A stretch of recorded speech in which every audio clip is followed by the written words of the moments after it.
BPL মানে চারদিক উৎসব আর উন্মাদনায় ভরপুর, কিন্তু আমাদের কিং খান সাকিব খানের দল ঢাকা ক্যাপিটালের ব্যাক টু ব্যাক হার। তাহলে কি আমাদের কিং খান সাকিব খান ঢাকা ক্যাপিটাল দলের মালিকানা নিয়ে ভুল করেছেন? না, একদমই না। তাই আজকে ঢাকা ক্যাপিটালের হার এড়াতে নিজেরাই মাঠে চলে আসলাম দলকে মেন্টালি সাপোর্ট দেওয়ার জন্য। সো গাইস, আপনারা থাকছেন তো আমাদের সাথে?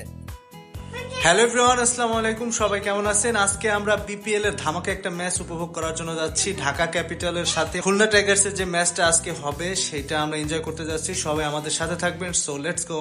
এবারের বিপিএল এ ঢাকা ক্যাপিটাল দলের এইরকম পরিস্থিতি হবে কল্পনাও করিনি। এজন্য আর বাসায় বসে থাকতে পারলাম না, তাই আজকে ফুল ফ্যামিলিকে নিয়ে ঢাকা দলকে মেন্টালি সাপোর্ট দিতে যাচ্ছি। হোপফুলি ইনশাআল্লাহ আজকে ম্যাচ জিতেই বাসায় ফিরবো। এই ম্যাচকে ঘিরে আমার ওয়াইফ অনেক বেশি এক্সাইটেড ছিল, কারণ এর আগে কখনোই ও মাঠে বসে খেলা দেখেনি। তাই ওর এক্সাইটমেন্ট ছিল আকাশচুম্বী। অনেকদিন যাবত প্ল্যান করতেছিলাম একদিন মাঠে যাব খেলা দেখতে, বিশেষ করে আমার ওয়াইফের জন্য, কারণ ও অনেকদিন যাবত রিকোয়েস্ট করতেছিল খেলা দেখার জন্য। একদিকে প্রিয় টিম ঢাকা ক্যাপিটাল দলের বাজে পরিস্থিতি, অপরদিকে বইয়ের আবদার, তাই ভাবলাম দুজনেরই চাওয়া পাওয়া পূরণ করে ফেলি। অবশ্য আমার কাছে আমার বইয়ের আবদার সকল কিছুর ঊর্ধ্বে অনেক ভালোবাসি, তো তাই লাভ ইউ সো মাচ বউ পাখি, তোমার খুশিতেই তো আমার সুখ। যাই হোক, আমরা কিন্তু আগে ভাগে অনলাইনে বিপিএল 2025 এর টিকিট বুকিং করে রেখেছি। আসলে প্রত্যেকবার বিপিএল আসলে টিকিট নিয়ে যেই ধরনের সিন্ডিকেট তৈরি হয়, যার ফলস্বরূপ হয়রানির শিকার হয় মাঠে খেলা দেখতে আসা আমাদের মতো ক্রিকেট প্রেমী দর্শকরা। কিছু অসাধু লোক মাঠে খেলা গড়ালে ব্ল্যাকের মাধ্যমে হাই প্রাইজের টিকিট বিক্রি করে আমাদের মতো দর্শকদের কাছে। এদের কারণে আমাদের দেশের ক্রিকেটের সৌন্দর্য আজ ধীরে ধীরে নষ্ট হয়ে যাচ্ছে। আলহামদুলিল্লাহ, এবারের বিপিএল এর টিকিট বিক্রির সিস্টেম আমার কাছে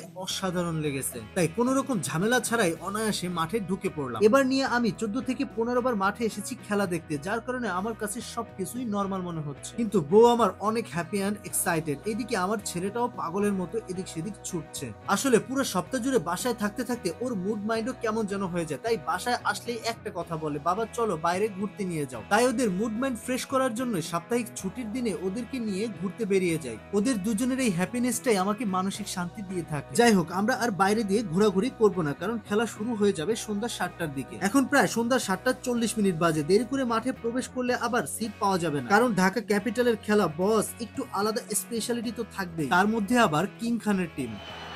just wow, so beautiful. So guys, দেখুন চারদিক দর্শক কানায় কানায় পরিপূর্ণ হয়ে গেছে।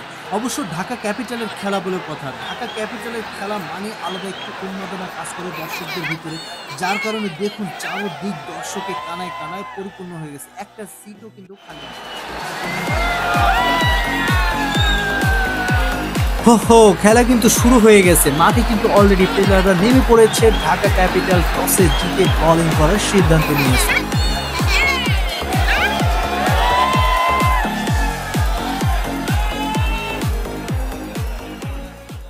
আমি একটা জিনিস বুঝি না, ঢাকা ক্যাপিটাল দল বারবার হারতেছে, কিন্তু দর্শকদের উন্মাদনা কিন্তু একটুও কম না। অবশ্য এরা আমার মতো পাগল ভক্ত, যার কারণে দল হারুক বা জিতুক, টিম আমাদের একটাই, Dhaka capital, Dhaka capital. So guys, দেখুন মাঠের মধ্যে কি সুন্দর একটা দৃশ্য, চারদিক উন্মাদনা উৎসব যেন মুখরিত হয়ে উঠেছে। ঢাকা ক্যাপিটাল স্লোগানে মুখরিত হয়ে উঠেছে পুরো স্টেডিয়াম। অনেক বেশি এনজয় করতেছিলাম, পুরো স্টেডিয়াম ঢাকা স্লোগানে মুখরিত ছিল। কিন্তু খেলার পরিস্থিতি অনেকটাই খারাপ, মনে হচ্ছে আজকেও প্রিয় টিম ঢাকা ক্যাপিটাল হারবে। এত দূর থেকে মাঠে এসেও হয়তোবা দলকে জিতাতে পারবো না। তাই তো খেলা শেষ হওয়ার আগেই মাঠ থেকে দর্শকরা সীমাহীন কষ্ট নিয়ে বেরিয়ে পড়ছে। ধীরে ধীরে পুরো স্টেডিয়াম ফাঁকা হয়ে যাচ্ছে, এজন্য আমরাও এক বুক কষ্ট নিয়ে খেলা শেষ হওয়ার আগেই মাঠ থেকে বেরিয়ে পড়লাম। এই হলো দর্শকের পরিস্থিতি, খুবই খারাপ, বাজে অবস্থা। সবাই ম্যাচ হেরে যার যার বাসার দিকে ব্যাক করছে।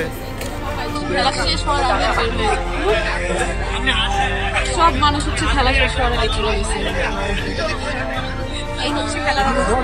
সো গাইস, অনেক আশা নিয়ে আসছিলাম ঢাকা ক্যাপিটালকে জেতানোর জন্য, বাট ব্যাড লাক, ম্যাচটা আজকেও হেরে গেছি। সো হারাকের তো মন নিয়ে আবারও বাসার দিকে ব্যাক করতেছি।